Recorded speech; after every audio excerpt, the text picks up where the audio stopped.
Señoras y señores, muy buenas, qué gusto saludarlos. Bienvenidos a un programa más de Voces de un Diálogo, siempre con los temas que generan impacto en el país. Hoy nos detenemos en temas, en primera parte, que tienen que ver con la realidad que estamos viviendo en materia psicológica en el país.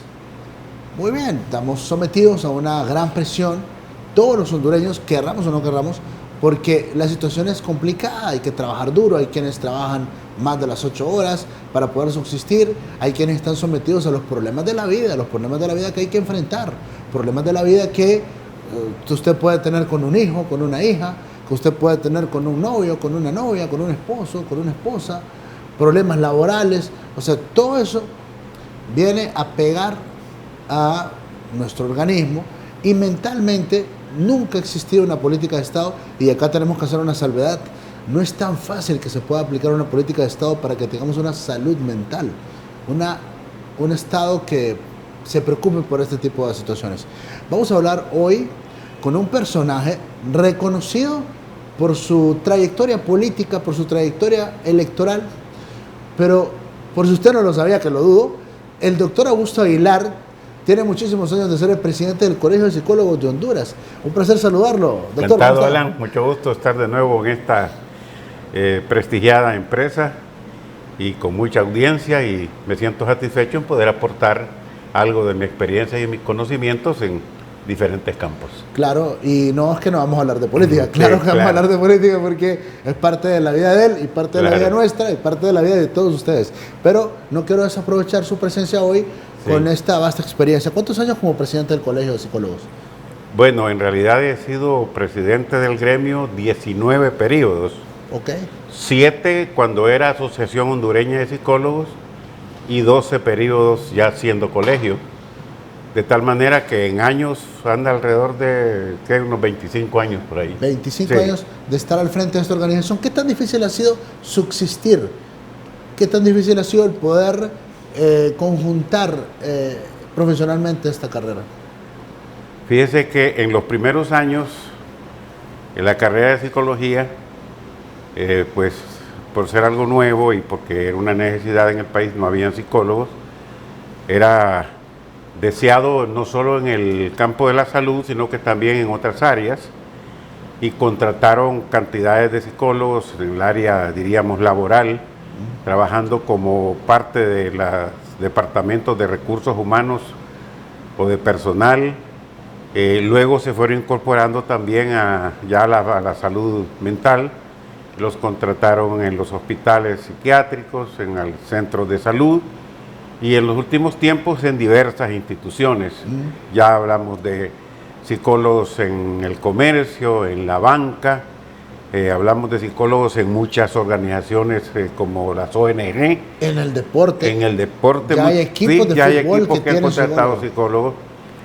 Pero ahora realmente se está creando una gran cantidad de psicólogos y el mercado de trabajo no crece al mismo ritmo, igual que sucede en muchas otras profesiones, incluyendo los médicos, que tanta necesidad tenemos. Hay una cantidad de médicos que están sin trabajo, no digamos en las otras profesiones como los economistas, los mismos ingenieros, en fin, todas las profesiones.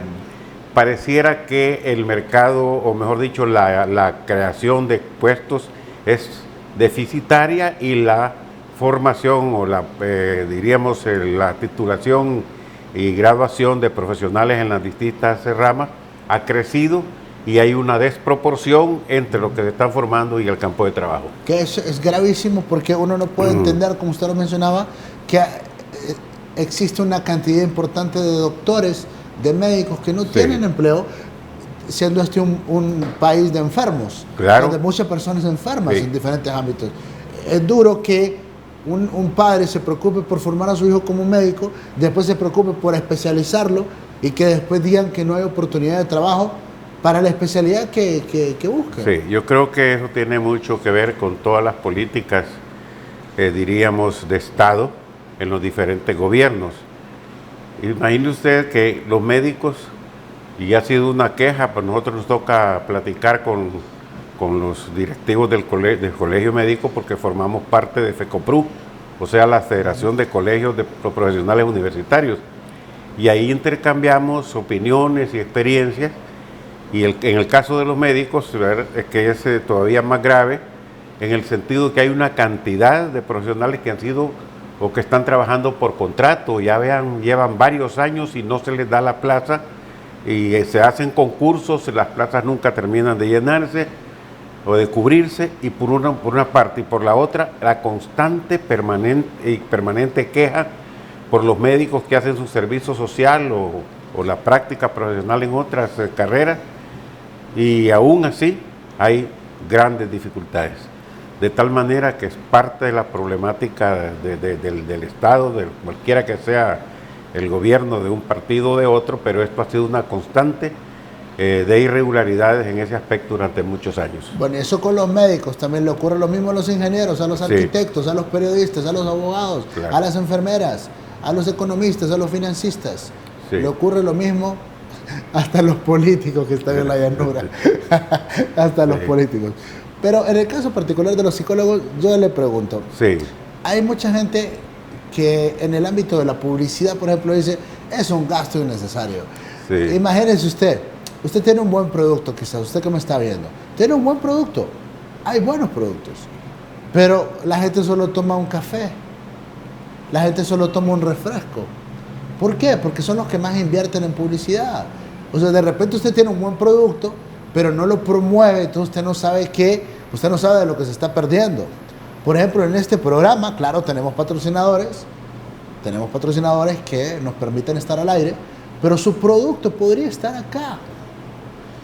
Que dicho sea de paso, esto no me lo patrocina, ¿verdad? Claro, pero la marca de su agua podría estar acá. Y yo le aseguro que si platicamos podemos alcanzar un acuerdo para ayudarnos mutuamente.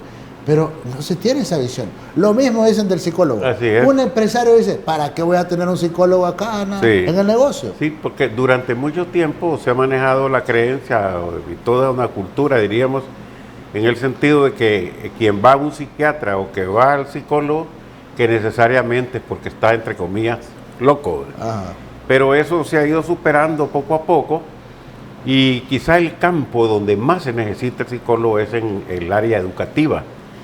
En otros países, cada centro educativo tiene un equipo interdisciplinario para atender a los niños, a los alumnos o a los profesionales que están, diríamos, relacionados con la actividad académica y formativa. Entonces el médico, el psicólogo, el pedagogo, el trabajador social, el odontólogo, y ese equipo puede atender a varios centros escolares, a varias escuelas. Y por supuesto que con un centro educativo de dimensiones considerables puede tener un equipo de profesionales para atender a X población, hablamos de 2.000, 3.000 o 4.000 estudiantes, y ahí es donde el psicólogo, diríamos, es más necesario, ¿verdad?, sin restarle importancia a las otras áreas, pero en la formación, en la atención, problemas de aprendizaje, de comportamiento, de desadaptación, etcétera. El psicólogo con el médico, con el trabajador social, perfectamente pueden atender ese tipo de problemáticas. Y eso en el ámbito educativo, pero vea lo que le están apuntando algunas empresas. Sí. Ya acá en Honduras le están apostando a esto, y en el mundo entero también le están apostando a ese tema de crear un equipo de psicólogos en las empresas para medir que, mira, a veces al gerente, al director o al encargado del negocio le toca estar al frente de cosas que son realmente complicadas. Por ejemplo, ¿qué le digo? Bueno, el rendimiento de un empleado. Acá en Honduras son pragmáticos. Acá en Honduras usted deja de rendir en el trabajo y lo corren. Si es en la empresa privada. Si es en el gobierno, usted puede ser el peor, y si está agarrado políticamente se puede quedar. Ahora, ¿se imagina usted tener un personal especializado en la administración pública, por ejemplo? ¿Por qué no rinde la gente en la ENE? ¿Por qué no rinde la gente en la administración pública toda? Para no ser muy específico. Determinar, por ejemplo, los lunes y todos los días los empleados que llegan tarde. ¿Por qué llegan tarde? Porque se duermen. E investigar por qué se duerme. Es que la noche anterior parrandeó. Y determinar, mire, lo importante que sería para la administración pública, porque yo sé que en la empresa privada sí ocurre.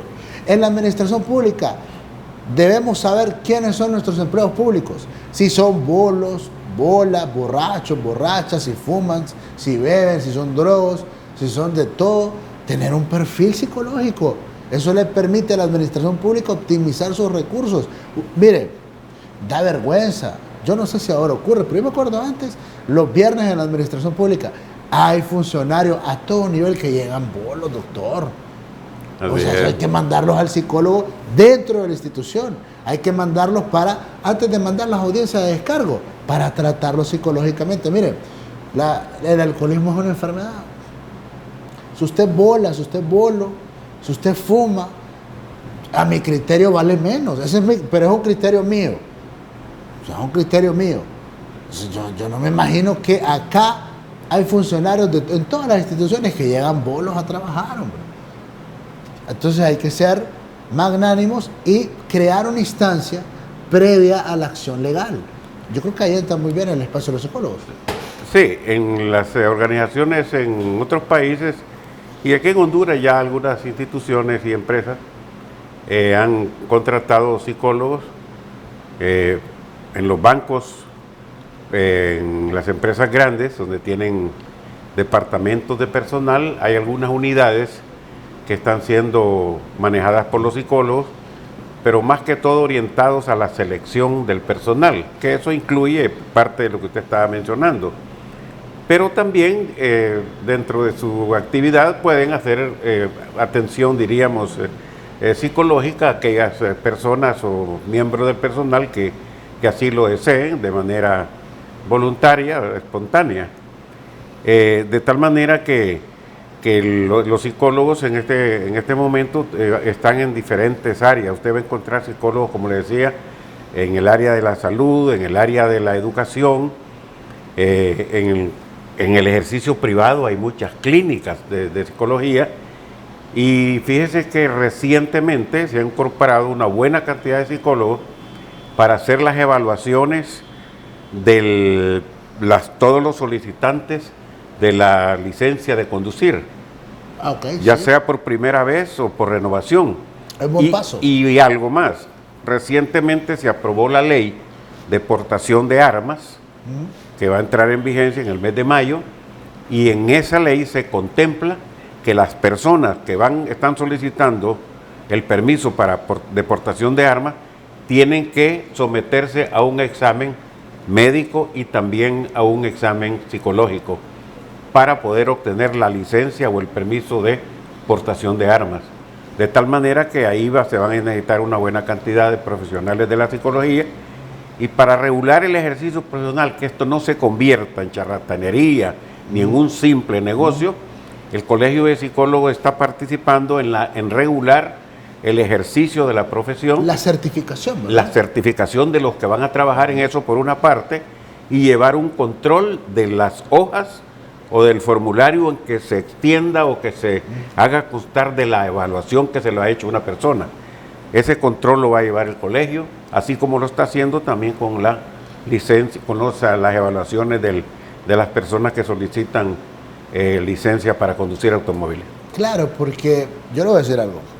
A veces nosotros creemos que los psicólogos no son seres humanos, o que los psiquiatras no son seres humanos, y creemos que están por encima de nosotros. Sí, no. Que así miramos a veces a los sacerdotes o a los pastores, son seres humanos, con todas las debilidades y los defectos. Yo creo que ese es un principio fundamental de la humanidad, pero es una carrera. Entonces a veces uno dice, bueno, estoy ante una psicóloga o un psicólogo. Entonces uno dice, bueno, yo conozco a esta persona. Esta persona quizás es un desastre, ella en su vida o él en su vida. Vea qué complicado, ¿verdad? De repente quien me va a evaluar a mí es una psicóloga con problemas. Es una psicóloga que tiene dificultades en su casa, que se está separando, qué sé yo, o el psicólogo que tiene problemas personales. ¿Cómo manejar ahí un punto de equilibrio? Sí, es que lo normal, y eso es parte de la, diríamos, de la dinámica o de la práctica de la vida cotidiana, en que también los psicólogos necesitamos asistencia de un colega, cantidades de casos. Lo mismo hacen los psiquiatras también. Claro, es una especie, como diríamos, de ayuda, de una especie, a veces de incluso de aclarar ciertas cosas, de resolver algunos problemas no necesariamente personales, sino de pacientes, en donde hay intercambio de opiniones y de conocimientos, y también como asistencia personal con alguien que uno conoce, y puede ser diríamos, una especie de relación muy profesional, pero que beneficie a ambos profesionales. Claro, porque uno se pregunta, no, es que hay casos que uno puede conocer. Somos seres humanos, todos. Claro, y eso se dispensa. Sí. De repente uno conoce casos de personas que son profesionales de la psicología, pero que parecen más locos que cualquiera, hombre. Claro, y muchos creen que es que esa persona se hizo, entre comillas, como usted repitió, loco, porque estudió psicología. Fíjese que en la mayoría de los casos, las personas ya, cuando van a la universidad, están siendo adolescentes o finalizando su adolescencia. Ya son personas o seres con una personalidad estructurada. Entonces, muchas veces esa problemática es desde antes, no durante ni después, sino que así llegó el estudiante. Arrastró ese comportamiento. Y muchos, hay una cantidad de profesionales, tanto en psiquiatría como en psicología y en otras profesiones, que seleccionan una carrera porque consideran que ahí van a resolver su problemática. Y por eso muchos psiquiatras y muchos psicólogos han seleccionado esa carrera por antecedentes o por problemáticas que han tenido, con la creencia o la intención, que de repente muy buena, de solucionar sus problemas a través del estudio de determinada carrera, o porque en su familia se han presentado casos psiquiátricos o de desadaptación o problemas emocionales o alguna trauma o crisis, y entonces dice voy a estudiar psicología o psiquiatría o alguna profesión que tenga que ver con el comportamiento humano para poder resolver el problema personal o familiar o de amigos o de otras personas. El ser psicólogo, Así es. El ser psicólogo, doctor, sí. le permite a usted como ser humano Sí. tener una perspectiva diferente de la vida, o es muy común su comportamiento. ¿A qué me refiero? O sea, uno dice, bueno, el psicólogo tiene mayor autocontrol, Sí. piensa un poco más antes de hablar, tiene mayor control emocional. ¿Esa es una percepción falsa que tengo o debe ser así? Debe ser así, porque precisamente, y qué es interesante tu pregunta, una de las cosas, diríamos, como una norma, casi como como algo obligatorio, imprescindible, como un imperativo en la formación de los profesionales de la psicología, el componente de la objetividad, que el psicólogo debe ser objetivo en la forma de ver los fenómenos o de ver los hechos, ser objetivo, por una parte. No tener prejuicios, es parte de la formación, de no actuar de manera prejuiciada en ningún aspecto, ni religioso, ni político, ni juzgar el comportamiento de las personas, porque no se trata de un juez, sino que de un profesional que trata de comprender y entender la dinámica y la problemática de la conducta, ya sea personal o colectiva, y de ser imparcial y de ver las cosas con la mayor objetividad. Eso es parte de la formación, pero claro, como un ideal. Pero no vamos a encontrar que todos los psicólogos seamos así. No, vamos a encontrar algunas personas como ser humano que aun cuando han recibido esa formación, pues terminan, con prejuicios o con creencias que no son las ideales para un buen psicólogo. Y quiero agregarle esto, Sí. Como en todas las profesiones, el nivel de profesionalización tiene las varias etapas, o llamémosle categorías. El que es licenciado en psicología, el que tiene una maestría, que es el siguiente grado académico, y el que tiene un doctorado o PhD, como se designa o se nombra en otros países. Entonces, por supuesto, que hay que tiene un estudios de posgrado, en maestría y mucho más en el doctorado, la persona tiene más años de estudio, supuestamente más experiencia y alguna o dos especialidades, que eso es lo ideal, como en los médicos. ¿verdad? El médico general, y luego tiene usted la cantidad de especialidades y las subespecialidades que existen ahora en la carrera de medicina. Ahora, ¿algo anda mal cuando una persona tiene la preparación psicológica, o sea, la carrera como tal, Sí. y es explosiva, es agresiva, Sí, es impulsiva. impulsiva? Sí. ¿Algo anda mal ahí? Pues claro, indudablemente que no es lo deseable, pero debemos entender que tanto los psicólogos como los psiquiatras, como otros profesionales, pues somos seres humanos, somos imperfectos, pero lo que sí es importante es que el psicólogo que tiene algún tipo de problema, por lo menos se entiende o comprende su problemática, y aquel que es más consciente de esa situación, entonces es el que busca asistencia, ayuda o colaboración de otro colega. Ahora, ¿qué tan conveniente sería para la gente que nos ve, para uno mismo, Claro. el poder asistir a una sesión con un psicólogo? ¿Qué tan importante es para uno como profesional del periodismo? Como ejemplo, usted que nos está viendo, que Sí. es profesional en diferentes áreas, usted que no se desempeña profesionalmente, pero vende en el mercado, usted que tiene una actividad comercial intensa, es cafetalero, es decir, en diferentes ámbitos, ¿qué tan importante es tener una plática a diario o de vez O en cuando con un eventualmente. psicólogo? Vea, eso es importantísimo. Le voy a decir dos cosas importantes, experiencias. Yo estudié la maestría y el doctorado en la Autónoma de México, estuve 4 años asistiendo a tiempo completo. Cuando terminé la maestría e ingresé al doctorado, para para que me admitieran, mejor dicho, en el doctorado, uno de los requisitos, por lo menos en ese tiempo, no sé ahora, para poder ser cursante del doctorado, era necesario cubrir el requisito de someterse a psicoanálisis por lo menos por un periodo de 6 meses, con una sesión con un psicoanalista de por lo menos una vez por semana. Entonces, como parte de los requisitos y como parte de la formación, ¿verdad? Del autoconocimiento. Entonces, en Europa, le puse este ejemplo, en Europa es casi un mérito, como decir, y algunos de los diferentes profesionales, de decir, vea, yo estoy en psicoanálisis y estoy asistiendo me está atendiendo el psicoanalista X, que puede ser un psiquiatra o puede ser un psicólogo con formación especializada en esa rama o en esa escuela de la psicología.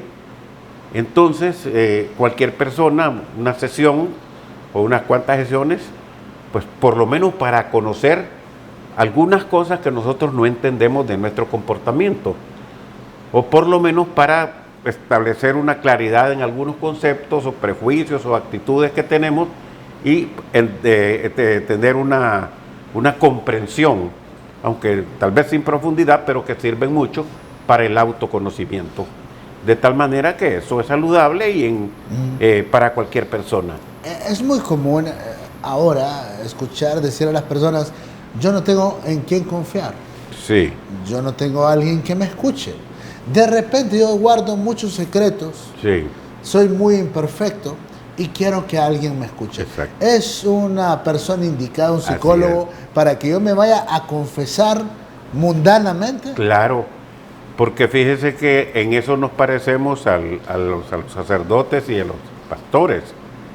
El psicólogo puede escuchar perfectamente a una persona, a su problemática. Si le pide alguna explicación o alguna aclaración, el psicólogo se la da espontáneamente. Y lo mismo la persona que asiste a una sesión,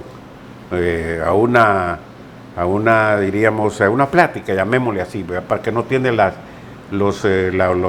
severidad de una asistencia psicológica propiamente dicho, sino una plática.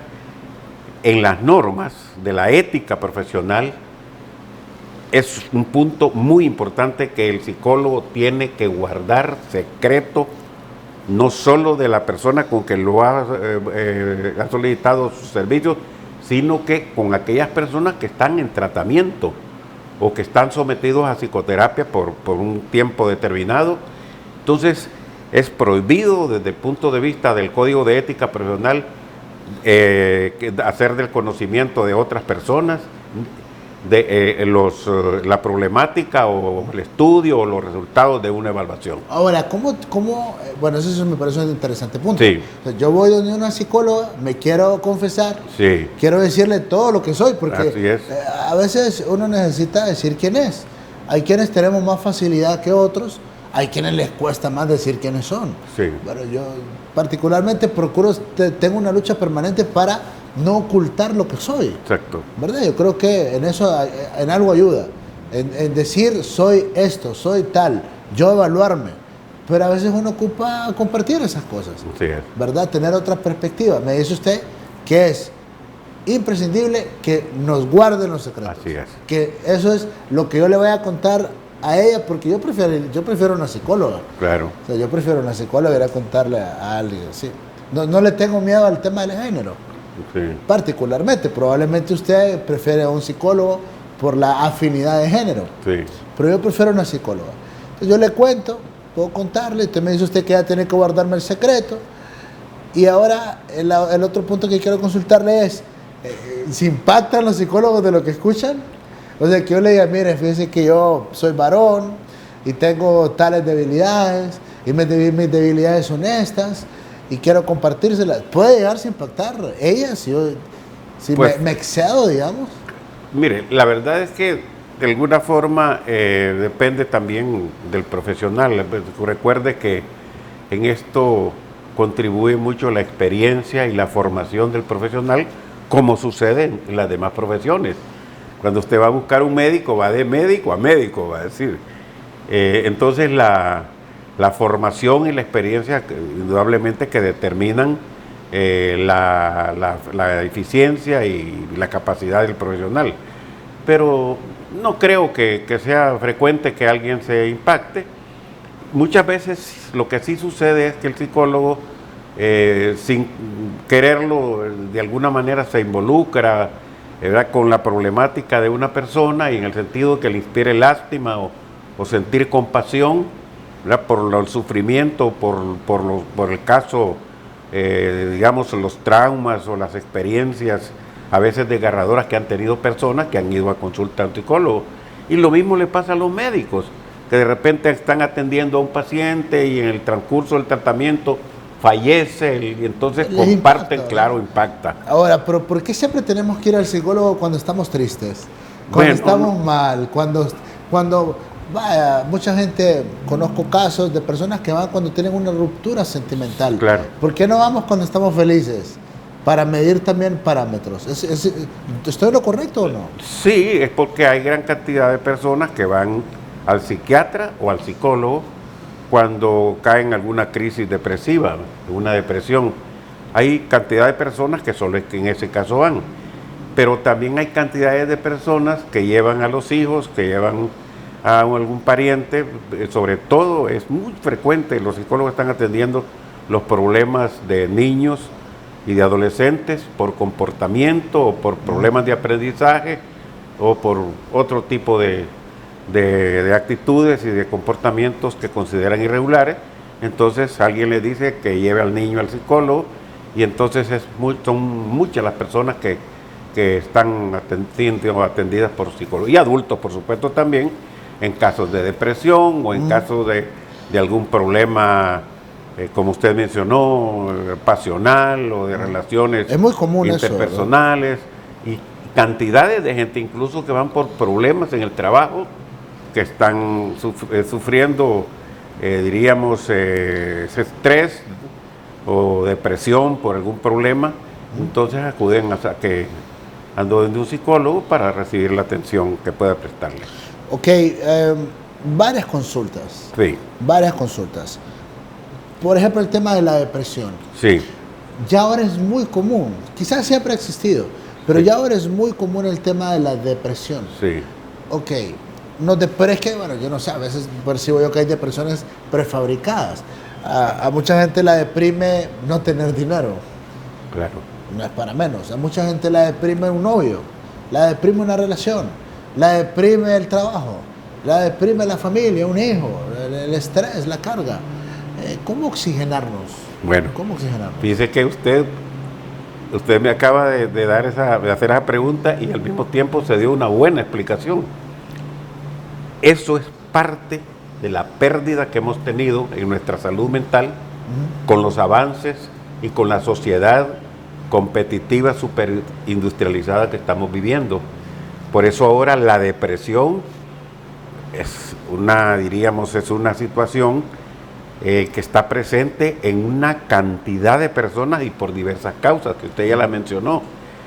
Tenemos depresión, como usted mencionaba, por un fracaso, diríamos, afectivo, por la pérdida del trabajo, por el desempleo, por no tener recursos, por la frustración de no haber obtenido, a usted que le gusta hablar de política, no haber obtenido, no haber resultado electo de diputado. Bueno, y usted que los ha visto llorar, le ha ido a llorar, y él los atiende, o sea, es doble play como magistrado y como psicólogo. Sí.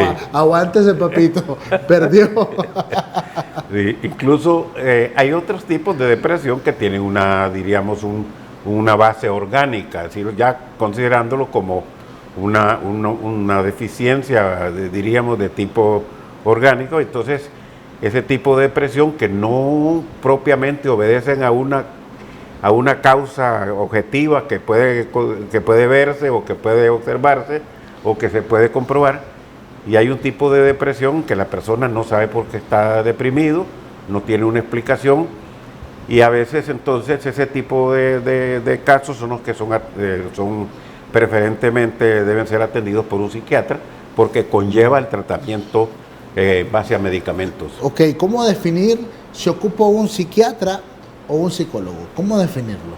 Bueno, lo que normalmente sucede es que si va al psicólogo, y es una de las partes importantes, que el psicólogo tiene que comprobar primero que no existe un trastorno, digamos, físico o orgánico. Ejemplo, que llega una persona quejándose de que siente malestar, que tiene dolor frecuente, dolores de cabeza, que él cree que es por la problemática de familiar, que por la mala relación que tiene con sus hijos, con su mamá o con su esposo, y que tiene un dolor permanente. Entonces primero tiene que irse a hacer una evaluación, a tomar una radiografía, porque ya han sucedido casos en que alguien está yendo donde el psicólogo por un dolor de cabeza o por otro tipo de problema, y resulta que lo que tiene es una lesión, un tumor o algo así. Por eso lo primero que tiene que hacer el psicólogo es descartar la problemática, que no sea un problema físico, porque si se trata de eso, entonces va donde el médico, donde el psiquiatra, donde el neurólogo o donde otro profesional. No es un problema que le compete directamente a un psicólogo. Pero es interesante que la gente primero acude al psicólogo. Puede ser. Porque tiene un poco más de confianza al psicólogo, pues claro, y le da más terror al psiquiatra. No, pero es en aquellos casos, por ejemplo, que usted está seguro que su problema es por una cuestión emocional, porque perdió el trabajo, porque tuvo un problema con un amigo, con el hijo que tuvo un fracaso escolar, o con una relación de pareja, o porque perdió el empleo, por tantas cosas.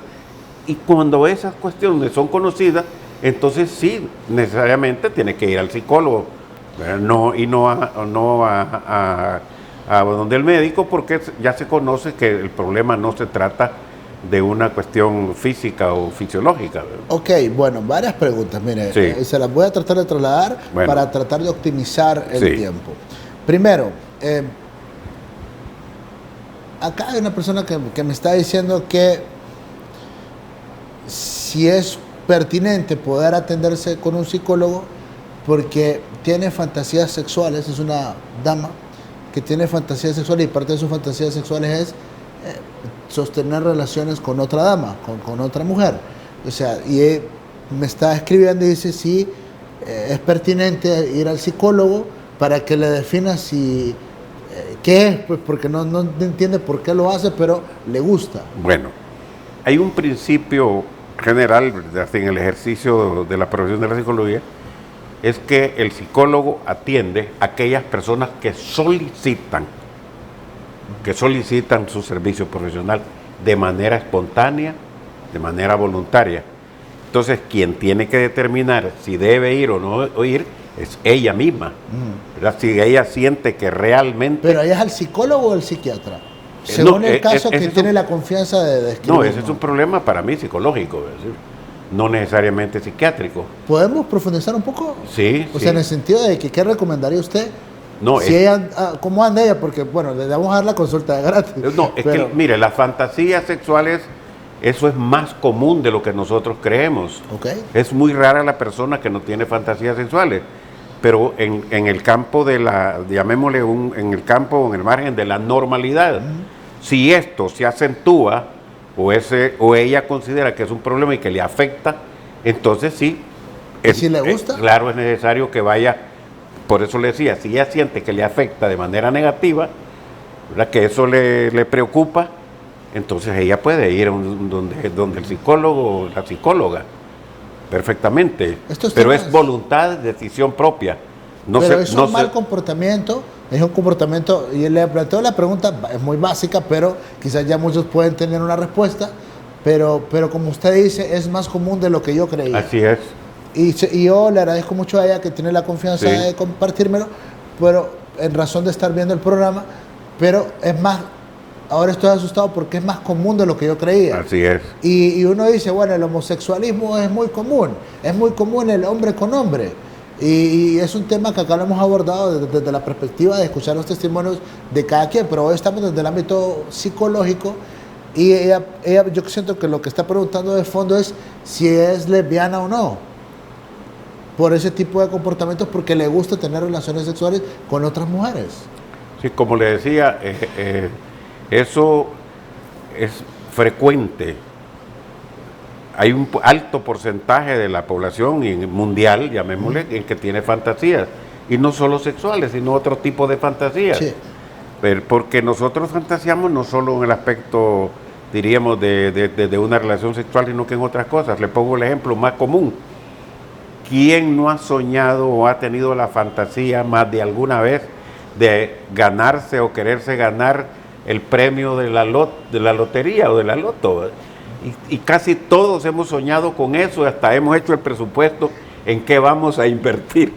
No, y la famosa novela. La cosita. Entonces eso es algo muy que casi normal, o diríamos es normal, es la palabra correcta, que tengamos fantasías de diferente naturaleza como un mecanismo.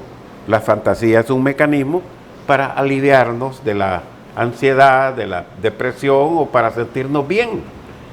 Fantaseamos. Cuando a uno le ofrecen la oportunidad de participar en política, inmediatamente uno se imagina que ya está de diputado sentado en una curul. Es una fantasía y no es malo, porque naturalmente eso le alivia y lo hace sentirse bien. El problema en esto de las fantasías o de las aspiraciones, llamémosle así, es cuando la persona, sin tener mayores posibilidades, o sea, no tener ninguna posibilidad de alcanzar aquel objetivo, se lanza o se dedica o orienta su conducta y su comportamiento a conseguir un objetivo que es, no es digamos imposible, pero casi imposible. Entonces, ¿qué es lo que resulta de eso? Cuando no llega, cuando no alcanza su objetivo, que cae en un estado de frustración, y mientras más es elevado es esa aspiración y con menos posibilidades, entonces la frustración es mayor. Entonces, pero eso cabe en diríamos como algo normal, pero porque todos tenemos fantasías en diferentes aspectos, como decíamos, como una forma de sentirnos mejor. ¿Puede colaborar un psicólogo con el tema del alcoholismo? Claro que sí, pero no es tan efectivo la labor del psicólogo, ni del psiquiatra, ni de los médicos en ese problema del alcoholismo. Fíjese que quienes han hecho mucho más que los psiquiatras y los psicólogos juntos son los grupos de alcohólicos anónimos. Son más efectivos que todos. Efectivamente, pero eso tiene una explicación. Cuando la persona va al psicólogo por un problema de esa naturaleza, va una vez por semana, o 2 veces por semana, o una vez cada 15 días. En cambio, el vivir o el compartir y el tener la asistencia grupal, eso sirve muchísimo para la persona con problemas de alcoholismo. La asistencia permanente, la relación, digamos, afectiva con un grupo, eso determina en muchos casos que la persona realmente sienta el apoyo afectivo, emocional de varias personas.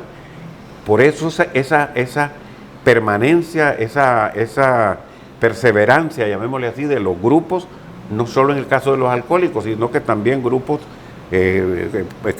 o personas que se asocian para establecer grupos para resolver alguna problemática. Qué interesante plática. Así es. Yo quiero agradecerle mucho. Yo no les quedé mal. Sí hablamos de política, pero de política de salud mental. Hoy con el doctor Augusto Aguilar. Qué gusto platicar con usted. Ha sido un placer, Alan. Gracias por este tiempo. Bueno. Un tiempo muy valioso. Muchas gracias a todos ustedes porque yo sé que están pendientes en todo Honduras y el mundo del programa. En nombre del ingeniero Bastian, que está al frente de la producción. Señoras y señores, yo soy Alan Fiallos, con permiso.